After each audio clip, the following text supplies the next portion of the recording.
आगे लेके चलेंगे। हम थोड़ा इस शब्द परमात्मा का जो है हम पूरा कर लेते हैं। तो परमेश्वर ने यहाँ पे स्पष्ट कर दिया है, क्योंकि मालिक ने मूल ज्ञान तो दिया ही नहीं। मूल ज्ञान मतलब वास्तविक सत्संग। तो वास्तविक सत्संग ना मिलने के चलते और वो मूल मंत्र ना मिलने के चलते वो शेख फरीद जैसी आत्मा भी रह गई, क्योंकि मालिक को पता था कि ये पार नहीं हो पाएंगे। अगर मैं इनको ये मूल मंत्र भी दे दूंगा, इनको ये ज्ञान भी दे दूंगा, तो भी ये मुझे एक जुलाहे से ऊपर नहीं समझेंगे, क्योंकि पुण्यात्माओं शिक्षा नहीं थी। और भगवान ने जो शास्त्र जो लिखे थे आज से पहले जो लिखवाए थे, क्यों लिखवाए थे? मालिक ने आप और हमारे को पढ़ाने के लिए, ताकि हम किसी और की माने ना माने। देखो पुण्यात्माओं, हम जीव हैं। मालिक को अच्छे से पता था कि ये मेरी बात भी नहीं मानेंगे, क्योंकि एक आदत होती है। हमारा जो बेटा होता ना, वो पड़ोसियों की बातों को ज्यादा महत्व देगा, अपने बाप की बात को ज्यादा महत्व नहीं देता। दूसरी की आज्ञा का तुरंत वो पालना कर लेगा। दूसरा कहेगा चल हमारे खेत में यार थोड़ी सी 2 बोरी बाजरे की हैं, उनको जरा ट्रैक्टर में डाल के ले आते हैं, चल चल चल। और बाप कहते रहे थोड़ा सा वो ईंधन है वो लाना है, शाम को रोटी बनाएंगे, अभी टाइम नहीं है, मेरे को तो बहुत ज्यादा होमवर्क करना है, ये करना है वो करना है। तो मालिक को पता था कि ये मुझे परमात्मा मान ही नहीं पाएंगे, चाहे पिछली पीढ़ी हो, चाहे 650 साल पहले का समय हो। इनको यदि परमात्मा मनवाना है तो इनको किसी दूसरे से साबित करवाना पड़ेगा। तो परमेश्वर ने इन शास्त्रों को आधार बनाया, फिर गीता जी को आधार बनाया, वेदों को आधार बनाया, और इनसे फिर आज परमात्मा ने हमें दिखाया, हमारे को पढ़ाया अक्षर ज्ञान देके। तो आज हम मान रहे हैं। जैसे हमने नाम लिया, हम भाई बहनों ने सतगुरु रामपाल जी भगवान से नाम दीक्षा ली, नाम तो हमने ले लिया। नाम लेने के बाद में परमात्मा ने वेद दिखाए, गीता जी दिखाई, तरह तरह के शास्त्र दिखाए, और क्या बताया? Kabir is God, Kabir is God. पुण्यात्माओं, अगर गुरुजी ये पुस्तकें ना दिखावें और फिर हमें कहें कि बच्चों कबीर जी गॉड, कबीर जी गॉड, हम नहीं मानते।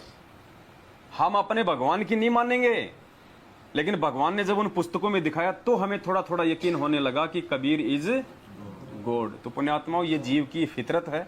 इसलिए परमात्मा को 650 साल पहले पता था कि जब तक इन लोगों को अंदर से परिपूर्ण नहीं किया जाएगा ज्ञान से, और ज्ञान से ये तभी परिपूर्ण होंगे जब अपनी आंखों से देखेंगे। एक सत्संग में परमात्मा ने जिक्र किया ना कि किसी व्यक्ति के होठ पे चोट लग गई।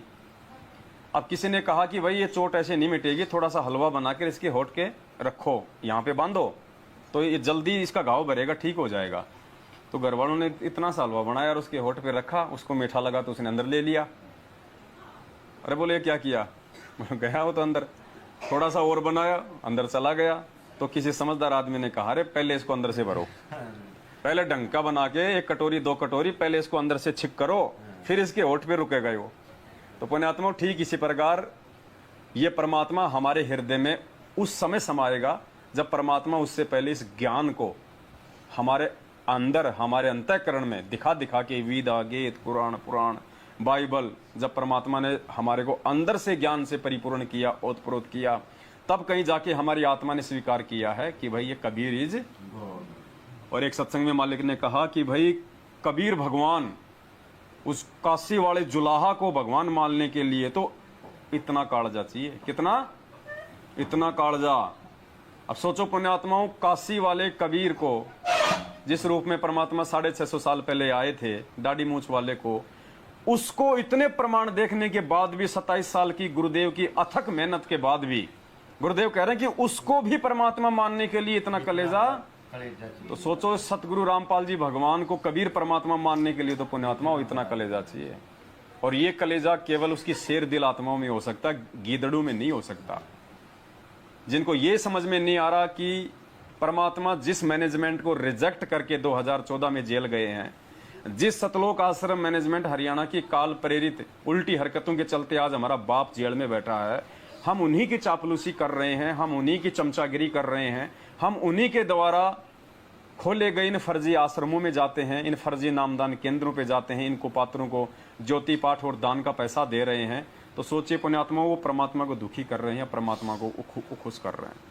और मालिक कहते हैं जिन बातों से गुरु दुख पावे तिन बातों को दूर भगावे। तो ये जो शब्द है, ये जो वाणी है परमात्मा की, इसको केवल उसके सत्सेवक बच्चों ने समझा है और आज वो सफल भी कर रहे हैं इस चीज।